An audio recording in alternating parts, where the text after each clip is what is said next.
the central thing the government needs to do is it needs to now give a little bit of transparency on its actions. We need to understand when they open, what is the criteria for that opening? So what are the boxes that they want ticked off before they actually start to open? Number one. And I think it's important that the government tells the people of India that these are the criteria that we're going to be using. And if these criteria are met, then we are going to open. Second, we simply cannot continue without providing support to the people who are suffering as a result of this lockdown. And the thing that is most important to understand that the lockdown is not simply a switching on a key and getting rid of the lockdown. Lockdown requires a number of things to happen. It requires a psychological change. Currently, the disease in India is seen as a very, very dangerous disease. And it is true. The disease is dangerous for certain groups of people. It is absolutely dangerous for older people.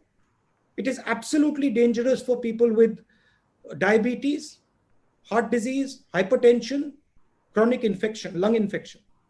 But other than that, it is not a dangerous disease.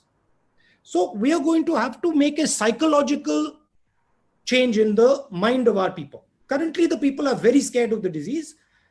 The government, if it wants to open up, it has to turn this fear into a sense of confidence. Otherwise, you can open up and people won't go out.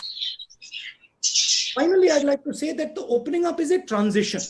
It's not an on-off switch, it is a transition.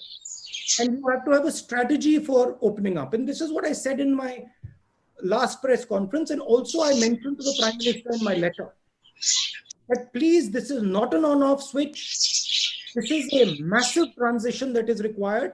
It will require coordination between state government, central government, DM, everybody. And most important, the people of India.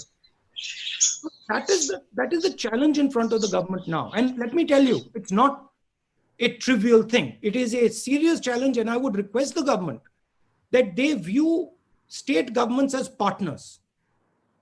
They view district magistrates as their partners, and that they do not centralize the decision. Look, there are pushes and pulls with regards to the migrant labor.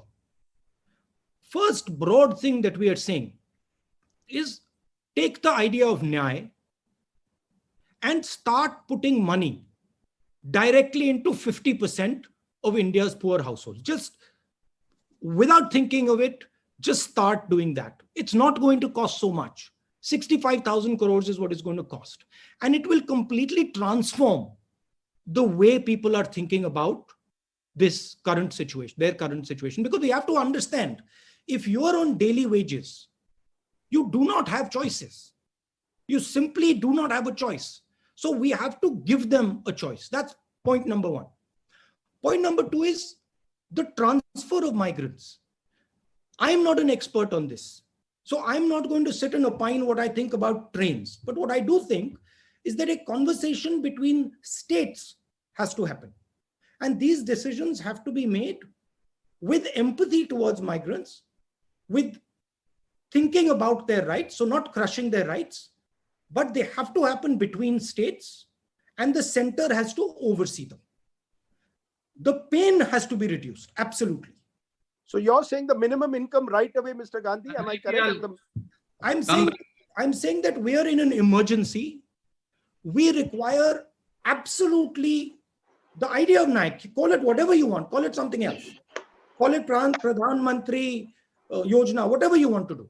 But the idea of injecting immediately 7,500 rupees directly into 50% of Indian households is critical, and it's not such a big price. Second, the idea that we can simply let our job creators drown. This is not feasible. We have to protect them. We have to make sure that we give them a wage protection scheme, 1 lakh crore wage protection scheme, and 1 lakh crore credit guarantee scheme to MSMEs. And then we have to give them 6-month interest subsidy. So we have to build a wall for them so that they can fight what is coming. We have to give them we have to build a financial support behind them. Look, it is pretty clear that a lot of these companies are going to go down. If we do not do anything, massive number of them are going to go down. So we have to ensure that we build a wall and we protect as many of them as possible. Now, there's another thing here, which is something important, that when we think about India's business system, we cannot simply say MSMEs, and not big business, because there is a link between big business and MSMEs. Most of the stuff the MSMEs supply goes to big business. So if your big business isn't firing, your MSMEs can't fire.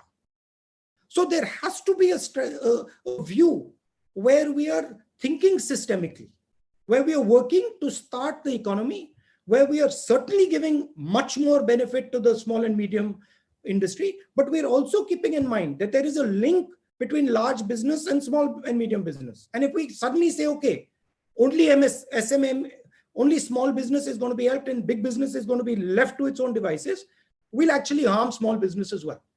Thing to understand in this current situation is everything is connected.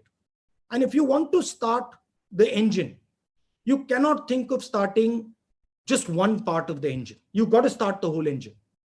That is why creating demand, putting money into the system, putting money into poor people's hands, helping small and medium businesses, making sure you're protecting some of the larger players. These are all things that are interlinked. If you Prime Minister की style है और वो उसकी जगह है, वो उनका तरीका है, उनका स्टाइल है, मगर ऐसी घटना में मुझे एक स्ट्रॉन्ग लीडर के बजाय बहुत सारे स्ट्रॉन्ग चीफ मिनिस्टर, एक स्ट्रॉन्ग प्राइम मिनिस्टर और बहुत सारे स्ट्रॉन्ग डीएम्स, बहुत सारे स्ट्रॉन्ग कलेक्टर्स चाहिए. मुझे चाहिए कि हम बीमारी को लोकल लेवल पे ही निपटा दें. हर लेवल पे बीमारी के सामने एक स्ट्रॉन्ग हिंदुस्तानी लीडर खड़ा हो, चाहे वो डीएम हो, चाहे वो किसान हो. मगर मैं उनकी स्टाइल है, वो अलग है, वो ठीक है. मैं आपको छोटा सा उदाहरण देता हूं. ये जो जोन्स बने हैं, रेड, ऑरेंज, ग्रीन, ये नेशनल लेवल से बने हैं. ये जोन्स स्टेट लेवल पे बनने चाहिए. हमारे स्टेट के चीफ मिनिस्टर्स हमें कह रहे हैं कि नेशनल लेवल पे जो रेड जोन है वो एक्चुअली ग्रीन जोन है, और जो ग्रीन जोन है वो एक्चुअली रेड जोन है. तो इंफॉर्मेशन स्टेट लेवल लीडर्स के पास है.